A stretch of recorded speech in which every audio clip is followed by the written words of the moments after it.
বিসমিল্লাহির রহমানুর রহিম। আইনসিন গাইনহে আলিফ লাম মিম হে, ইয়া মা কালী অথবা হে মা কালী তুমি আমার সঙ্গে চলে আসো। এখনই তুমি আমার সঙ্গে চলে আসো। তো এখানে বন্ধুরা যেই মন্ত্রটি বললাম আমি, আইনসিন গাইনহে আলিফ লাম মিম হে, হে মা কালী তুমি আমার সঙ্গে চলে আসো। এখন এখানে কিছু নিয়ম কানুন আছে। এই নিয়ম কানুন জানতে হলে বন্ধুরা ভিডিওটি অবশ্যই আপনাকে শুরু থেকে শেষ পর্যন্ত দেখতে হবে, তাহলে আপনারা এই কাজটি থেকে সফলতা অর্জন করতে পারবেন। কারণ আমি যে বিদ্যা মন্ত্র যে শক্তি আপনাদের মাঝে দিব, এগুলো আপনারা ইউটিউব জগতে যদি খুঁজে বেড়ান কখনোই পাবেন না। কেননা এই মন্ত্রগুলো সম্পূর্ণ গুরুমুখী মন্ত্র। এই মন্ত্রের শক্তি অবশ্যই আছে, কারণ মন্ত্রকে জাগ্রত করতে পারলে, মন্ত্রকে আপনার সঙ্গে নিতে পারলে অবশ্যই কিন্তু আপনারা কাজটি সহজেই সমস্যার সমাধান করতে পারবেন। এখন যদি মনে করেন যে আমি মন্ত্র নিছি আর যেমন সেমনি কাজে খাটাবো, হ্যাঁ হইলে হোক না হলে না হোক, ওই যে হইলে হোক না হইলে না হোক, এটা দিয়ে আমাকে কাজ করবে কি না, আগে আমি ট্রাই করব তারপরে কাজ করব। এই যে মনের মধ্যে কিন্তু এই মনের মধ্যে কিন্তু থাকার কারণে অনেকেরই কাজগুলো হয় না। কারণ মন্ত্র চলে মনের শক্তিতে। আপনার মনের শক্তি আছে, আপনার মন্ত্রের শক্তি আছে। আপনার মনে শক্তি নেই, আপনার মন্ত্রেও শক্তি নেই।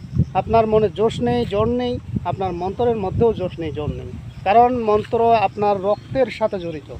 এই রক্তের সাথে জড়িত মন্ত্রকে সতেজ করতে হলে অবশ্যই আপনার সাহসিকতার দরকার এবং মনে আত্মবিশ্বাস থাকার দরকার। তাহলে আপনি এই কাজগুলো থেকে সফলতা অর্জন করতে পারবেন। এখন বন্ধুরা, আপনারা এই কাজটি যেদিনকে করতে যাবেন সেদিনকে অবশ্যই, যদি মুসলমান ভাই হয়ে থাকেন, গরুর মাংস কখনোই খাবেন না।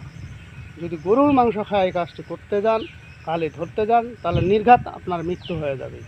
তো কাজেই গরুর মাংস বাদ দিয়ে আপনারা যাবেন, যায় কালির সামনে গিয়ে অবশ্যই কিন্তু কস্তাদের অনুমতি নেবেন এবং শরীর বন্ধ করে এই কাজটি করতে যাবেন। নতুবা কিন্তু আপনি যখন ধরতে যাবেন এটা কিন্তু ধাক্কাধাক্কি শুরু করে দেবে। এখন আপনারা প্রশ্ন করতে পারেন এটা কি আপনার কখনো হয়েছে? এরকম বহুতবার আমার সঙ্গে হয়েছে। কালির সামনে গিয়ে যখন আমি এই মন্ত্রটি কবুতরের উপরে চালান করার জন্য বা কোনো মেয়ের উপরে চালান করার জন্য বা কাউকে কোনো কিছু করার জন্য যখন এই কাজটি করতে যায়, কালি ধরতে যায়, তখন কিন্তু কালি আমার উপরে মনে হয় আমার উপরে একটা বাতাস আসে, মনে হয় ঝড় তুফান তুলে দেয় এবং আমাকে আসে ধাক্কাধাক্কি শুরু করে দেয়। তো এইগুলো যদি বন্ধুরা আপনারা ভয় পেয়ে যান, তাহলে কিন্তু আপনার সমস্যা আছে। সুতরাং এগুলো আপনার কখনোই ভয় করা যাবে না, সাহসিকতা নিয়ে আপনাকে কাজটি করতে হবে। এবার আপনারা কালির থানে যাবেন। কালির থানে গিয়ে বাম পায়ে দাঁড়িয়ে ওখানে বেশিক্ষণ, কিন্তু আমি আর একটা কথা বলতেছি, ওই জায়গায় কিন্তু আপনি বেশিক্ষণ অপেক্ষা করতে পারবেন না। কালিটাকে ধরে নিয়ে চলে আসতে হবে সঙ্গে সঙ্গে। এখন যে কাজে লাগাবেন ওই কাজের নিয়ম কানুন ওখানে বলে দিতে হবে যে এই কাজে কি এই কাজে আপনাকে নিয়ে যাচ্ছি। এরপরে আপনারা বাম পায়ে দাঁড়িয়ে আপনারা মন্ত্রটি পড়বেন, আইনসিন গাইনে আলিফ লাম মিম হে, হে মা কালী আমার সঙ্গে চলে আসি। ঠিক আছে? এই কথাটি বলার পরে আপনারা ওখান থেকে 3 বার মন্ত্রটি পড়বেন। 3 বার পড়ার পরে আপনি চলে আসবেন।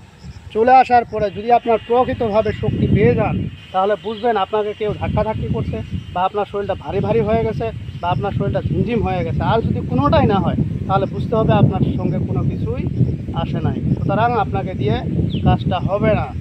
তো কাজেই এগুলো দিয়ে আপনারা যে কাজই করবেন সে কাজেই হবে।